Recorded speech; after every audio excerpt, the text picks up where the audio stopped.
Have you ever felt like the person you trust most slowly becomes a stranger? I never thought it would happen to me, but it did. And it started on a Tuesday. My name is Anna. I'm 34 years old. I live in a small apartment in a quiet town. From the outside, my life looks simple, even peaceful. I have a husband. His name is Daniel. He's 50 years old, kind of serious, but he used to make me laugh a long time ago. We've been married for 15 years. We have 2 daughters. Emma, our first daughter, is 13. She's kind, smart, and always asks deep questions like, "Mom, do people change when they grow up?" And our second daughter, Lily, is just a baby. She's only 2 years old. She likes to run around and sing little songs with no words, just sounds and smiles. Daniel works at a company in the city. I stay home with the children. I clean, cook, do laundry, help Emma with school, take care of Lily's naps and cries. I don't complain. I chose this. I love my family. I thought he did too, but I was wrong. One afternoon, I found something. It was a small thing, a message on his phone. He left it on the table, screen still on. I wasn't trying to look. I was just passing by. But the words were there, glowing, impossible to ignore. "I miss you. Can't wait to see you again." My hands got cold. My breath stopped for a second. At first, I told myself, maybe it's just a friend. Maybe it's a joke. But deep inside, I already knew. That night, when the girls were asleep, I asked him, "Daniel, do you have someone else?" He looked at me. No fear, no guilt, just tired eyes. "You're making a problem out of nothing," he said.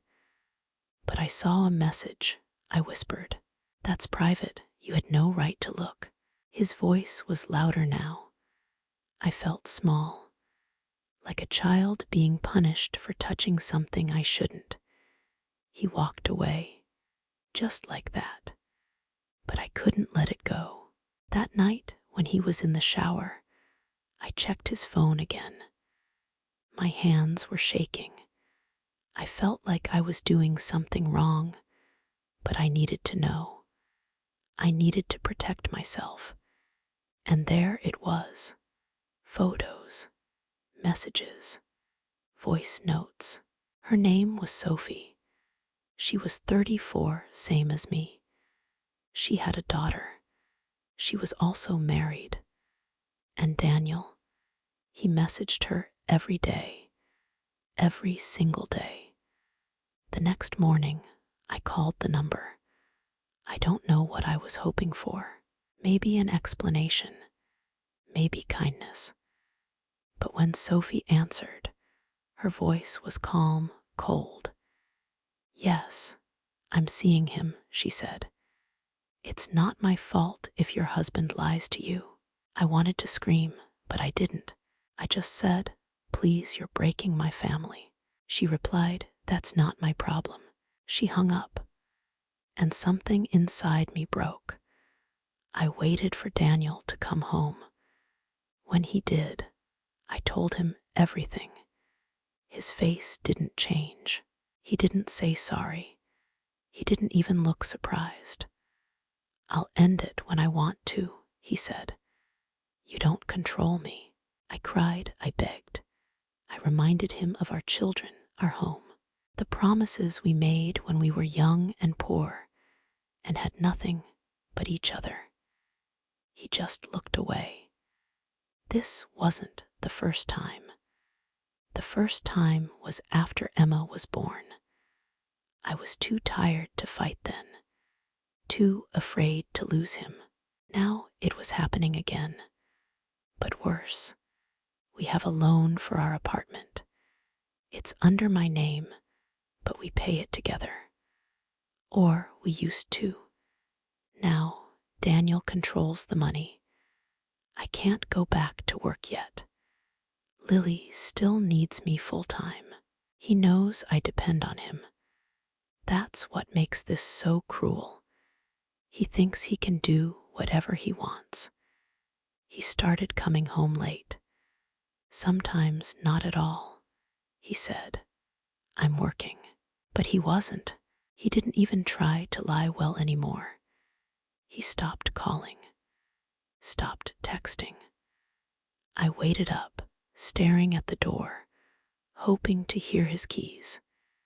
Instead, I heard the clock ticking, the baby crying, the silence swallowing me whole. One night, I asked him if we could go on a short trip, just the two of us. He laughed. Why would I want to do that? Another time, I asked him why our money was disappearing. He said, "Don't worry about it." So I checked fancy restaurants, jewelry, hotel bookings. He was spending our family's money on her. I was angry, but more than that, I was exhausted. I couldn't eat. I couldn't sleep. I felt dizzy, like I was floating in a life that wasn't mine anymore. The doctor said I was too stressed, that I needed rest. But how can you rest when your heart is falling apart? Emma noticed everything. She stopped smiling. She stopped talking to her friends. She asked me, "Why is Dad so different? Did I do something wrong?" "No, sweet girl. This has nothing to do with you." But I didn't say that. I just hugged her, long and hard.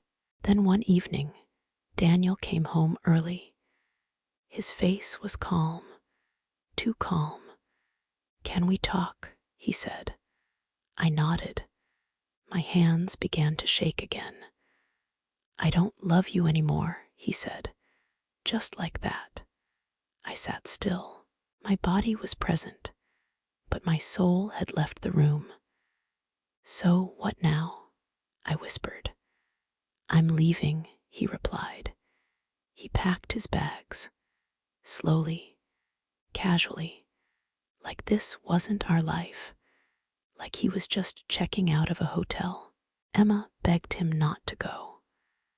Lily didn't understand, but she cried too, maybe, because she felt the energy shift, the love draining out of the house.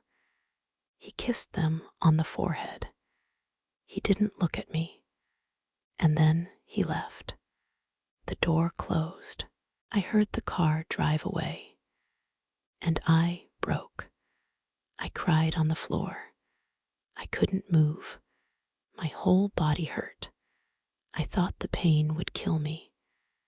Have you ever felt like your world ended, but life kept going, like the sun rose just to remind you how alone you are?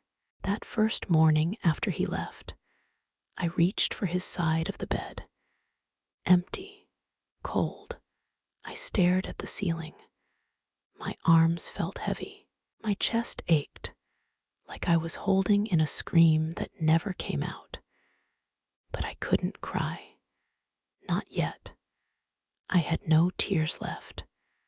I got up because I had to. Lily was calling, her baby voice soft and sleepy. Emma was already awake, sitting on the sofa, hugging her knees. Her eyes were red. She didn't ask me where he was. She already knew. That day, I smiled. I made pancakes. I brushed Lily's hair. I told Emma we could watch a movie together later. But inside, I was gone. And every night after that, it was the same. I pretended. I smiled outside and broke inside. Sometimes, I picked up my phone wanting to text Daniel, wanting to say, "I miss you. Please come back." But I didn't, because I knew exactly where he was, with her, and maybe he was happy. One afternoon, about a month later, I was walking past a cafe near the park. It was sunny. Lily was holding my hand. Emma had gone to school. Then I saw him, Daniel, sitting at a table, laughing, holding Sophie's hand. He looked free, like none of this ever happened, like the last 15 years of our life were just a story he had finished reading and left on a shelf. I froze. I wanted to scream. I wanted to run over, pull the tablecloth, spill the coffee, say everything I'd been holding inside. But I didn't. I just stood there. Then his eyes met mine, only for a second. He looked surprised, then guilty. Then he looked away. I turned around, walked home as fast as I could. My legs were shaking. When I got home, I locked the door. I sat on the kitchen floor, and then I cried. Not because I missed him, not because I still loved him, but because something inside me had finally snapped. The hope I had been secretly watering had died. And that death, it made space. The next morning, I did something small but important. I took off my wedding ring. My hand felt strange, lighter, like I could breathe again, just a little. I made breakfast for the girls. We ate by the window. The sunlight came in, warm and gentle. Lily made a mess with the jam. Emma smiled just a little. And I thought, maybe I can do this. Maybe I can build a new life. Not today, not tomorrow, but one day. I started writing in a notebook. At first, just a few words each night. You survived today. You fed your children. You didn't cry in front of them. That was enough. Days passed. I called an old friend and told her the truth. I cleaned out Daniel's closet, gave his clothes to a shelter. I rearranged the furniture just to make the space feel different, less haunted. I still cried, often, but now the tears didn't feel like drowning. They felt cleansing. One night, after the girls went to bed, I sat down and wrote a letter to Daniel. I never planned to send it. I just needed to say the words. Dear Daniel, you hurt me in ways I can't explain. You didn't just break my heart. You broke the home I built with my hands and my soul. But I want you to know this. You don't get to keep all of me. You took my trust, my time, my dreams. But you don't get my future. That belongs to me. And my daughters, we're still here, still standing. I hope one day, when your laughter fades and the world grows quiet, you remember what you walked away from. And I hope it hurts. I folded the letter, put it in a box, and closed it. Weeks turned into months. The pain didn't disappear, but it changed. It became quieter, softer, like background music I could live with. I went back to work, just part-time, at a small bookstore. Emma started smiling more.